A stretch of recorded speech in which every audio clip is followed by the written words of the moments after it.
In my last video, I said I would explain the Rustbuster products, FE123 and the EM121, the two-part epoxy paint. So this is very, very briefly. This is the FE123. It's been sitting here for a while, so you can see it's separated out. So it needs a good shake before it's used.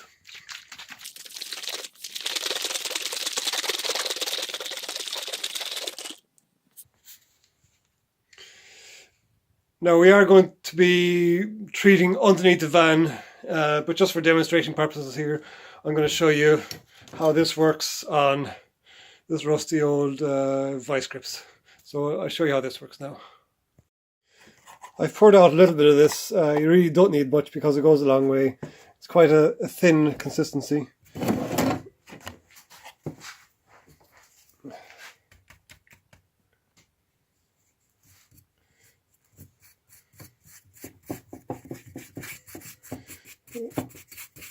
So I'm just going to put plenty on. This is more than is needed. It will only react with the rust, and as I said, this is just for demo purposes only. So you'll see how that turns in a while. This is about half an hour after we applied the rust converter. It's changing colour already.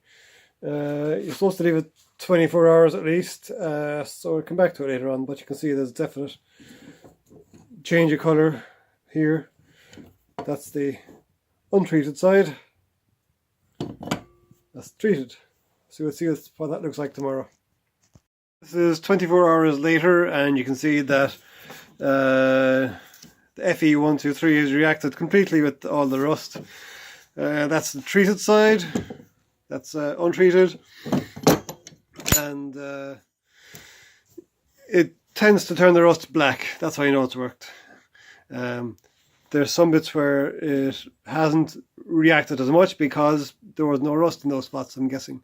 So now it's ready to be painted. I'm going to show you now how to mix up the two-part epoxy paint.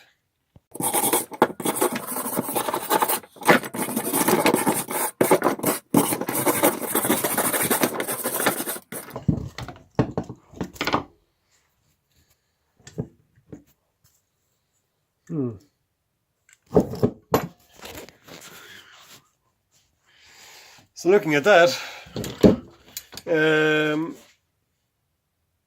obviously there's still some rust there. Maybe I should have brushed off the excess rust in the first place, so I might do that now and do another demo later.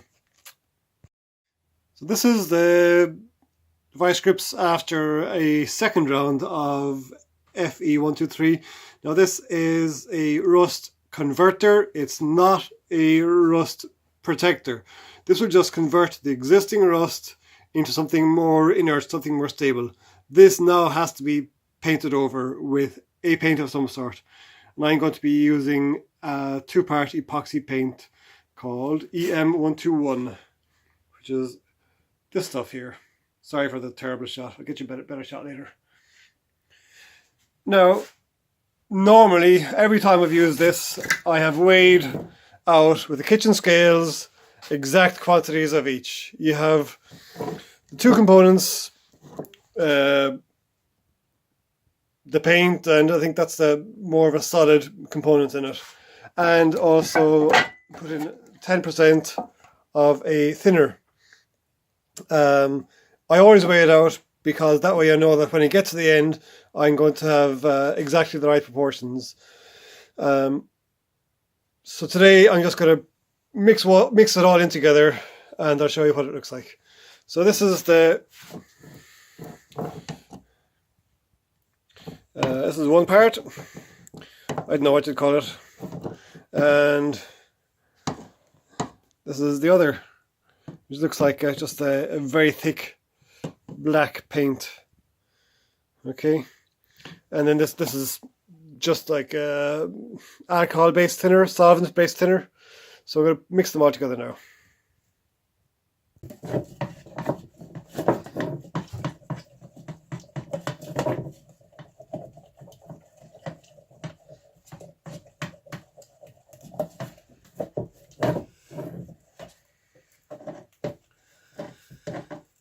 maybe it's not such a good idea to mix up a lot in one go, because it does go off, it does cure, but I think I should be okay with mixing it in one go now. I'm going to be going straight at it.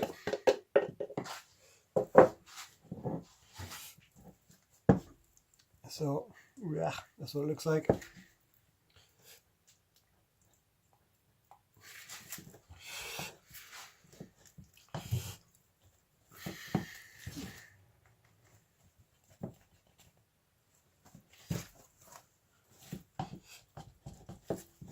The finished mix will be black. It needs to be mixed really thoroughly. There are different colours available apparently, but I've only ever seen black.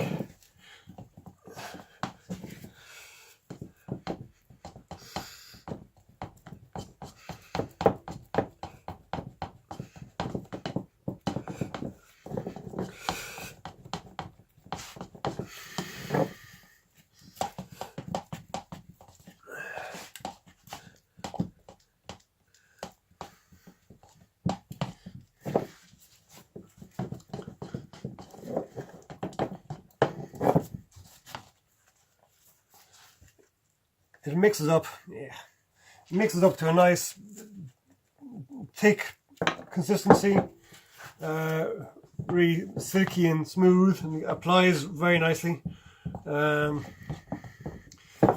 only thing is, if once you use the brush with it, the brush is good for nothing else. The brush will, the residual mix will solidify on the brush, so you just have to chuck it out. So use a cheap brush basically, no point getting anything expensive with it.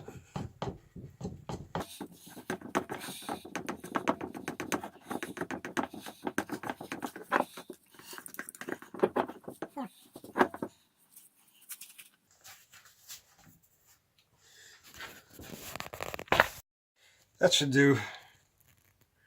Good thick mix. I don't know, can you see that?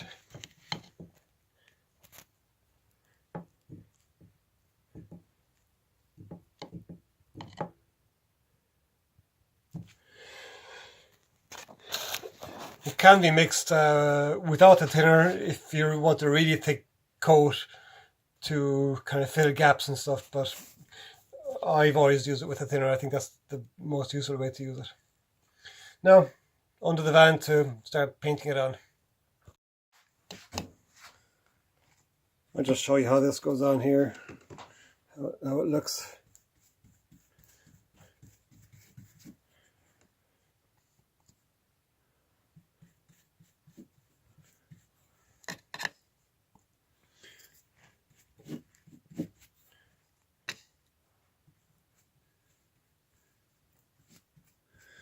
Again, just for demonstration purposes.